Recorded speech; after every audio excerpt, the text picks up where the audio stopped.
Hello everyone.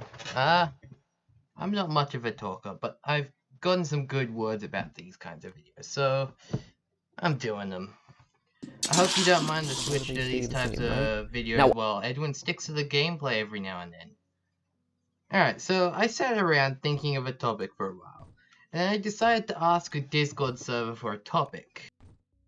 One person said for me to do a topic on RNG in video games. So here I am. If you've seen the title, I'm pretty sure you can name a couple of games that have RNG mechanics, especially in online play. Now, let's first start with what RNG is. RNG is short for random number generator. So whenever I refer to RNG, I refer to the random number generator running the mechanic of randomness. It would make sense to call it something else, but RNG sounds way better than saying, "Oh, I hate the random number generator of this game." For some games, RNG is probably the thing that runs the game's loot tables or drop rates of items. An entire drop is dependent on one factor of luck on your side. For this list, I have prepared 3 topics. Let's start with the first game.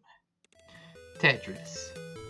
Tetris is a simple game about placing tetrominos, a shape made of 4 squares in case you were wondering, in a grid to make lines and attempt to get the best possible score. Most people think that the game selects blocks is complete RNG, but actually it runs differently than you may first think. The best way to tell you how the tetrominos are picked is to use a visual diagram. When selecting a block, the game grabs a bag with one of every kind of tetromino in it. No duplicates, no spares. Just one of every tetromino. And then picks them out at random. Once the bag is empty, the game throws it away and grabs another one, and starts grabbing those ones randomly. This explains why in the long history of the official game, no one has ever pulled a triple straight piece or ever a triple L. So what first looks like RNG screwing you over is actually RNG grabbing from a bag and handing it to you. Oh yes, the RNG is still there. It's not that bad once you understand the concept of it. I remember watching a video where I got this information from explains in detail how you can make a game of Tetris last infinitely. I'll try to find a link to the video and put it down below if you're interested. Next up is Gacha games. Okay, it may not be a singular game, but a series of games. I personally don't play gacha games, but I've heard of how addicting they are, and their main concept of loot box mechanics. While yes, loot boxes are bad in RNG, most games have them as optional cosmetics from weapon skins to character cosmetics. Gacha games are on the bad end of loot box mechanics. A gacha game is also normally known as pay-to-win games or P2W. You have to pay to stand a chance at winning or even playing in general. What's worse is that these loot boxes are purposefully rigged against you to suck all your money out for that small glimmer of a chance that you'll get something overpowered. What some people who play gacha games don't show you are the mass amounts of money they spend on it. Or for what? A 100-star sword that is as good as the starting sword of the best possible upgrades?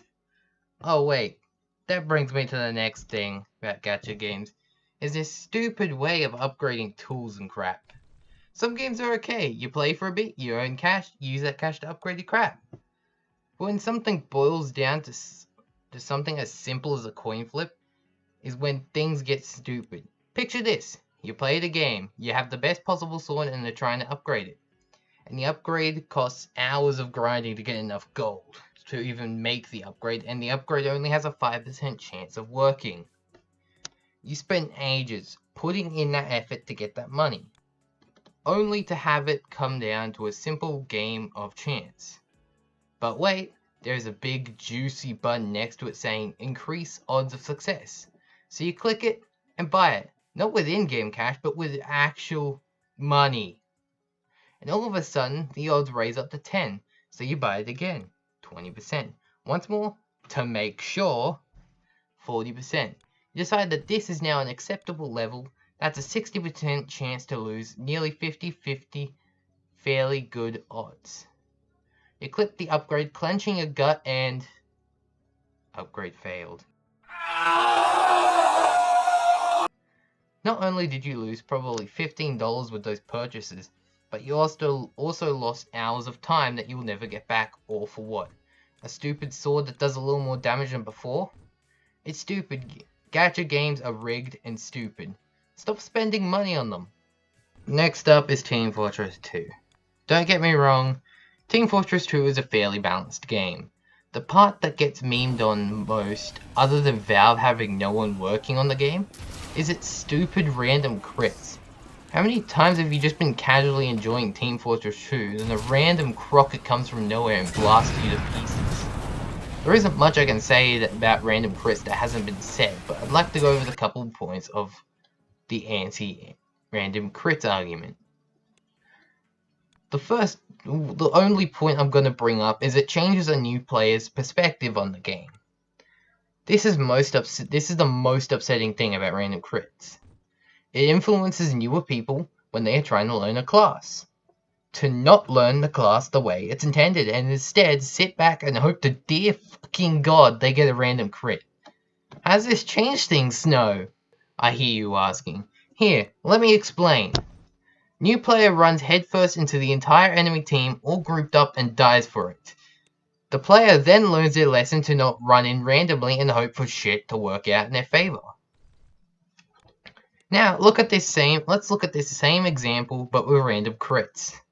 The new player runs headfirst into the entire enemy team, but they get random crits and somehow kill every single player there. What's going to be on their mind?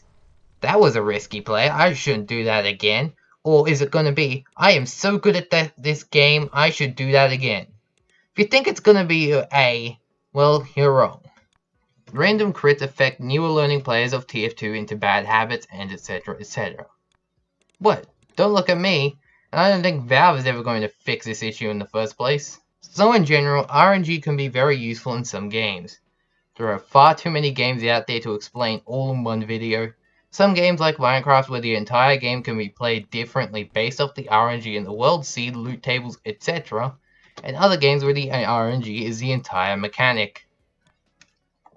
RNG plays an important role in every video game, whether you like it or not. RNG is there, either very subtly or out in the blue. There is an RNG dice roll everywhere, and you cannot escape the grip that RNG has on the gaming world.